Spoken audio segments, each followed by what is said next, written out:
নমস্কার।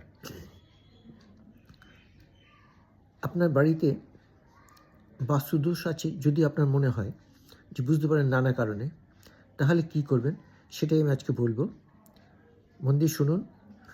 আর তার আগে বলে নিই, যদি আপনার ভিডিওটা ভালো লাগে এটাকে লাইক দেবেন, শেয়ার করবেন এবং চ্যানেলটাকে সাবস্ক্রাইব করে বেল আইকনটা টিপে দেবেন, যাতে রেগুলার এরকম ইম্পর্টেন্ট ভিডিও আপনার মিস না হয়। আচ্ছা, এবার কী বলছি শুনুন মন দিয়ে। বৃহস্পতিবার দিন একটা লাল কাপড়, স্কোয়ার লাল কাপড় নেবেন।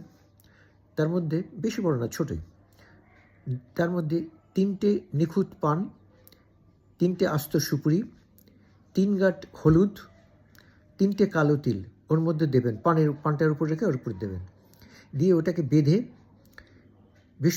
বৃহস্পতিবার দিন সন্ধ্যে 6টা থেকে 8টার মধ্যে, সন্ধ্যের দিকে ঈশান কোণে বাড়ির যেখানে মাটি একটুখানি থাকবে সেখানটা গর্ত করে 1 হাত নিচে ওটা পুঁতে দেবেন, চাপা দিয়ে দেবেন। বাস্তুদোষ ধীরে ধীরে কমতে থাকবে। হ্যাঁ, হয়তো এটা পুরোটাই কমবে না, আরও অনেক কিছু করতে হবে। তো এটা করে দেখুন। এটা করে ফল পেলে কমেন্টে লিখবেন, শেয়ার করবেন, সাবস্ক্রাইব করে দেবেন, লাইক করে দেবেন আর বেল আইকনটা টিপে দেবেন। নমস্কার। আর কী জানতে চান জানাবেন, আমি এরকম ছোটো ছোটো টিপস দিয়ে দেবো। নমস্কার।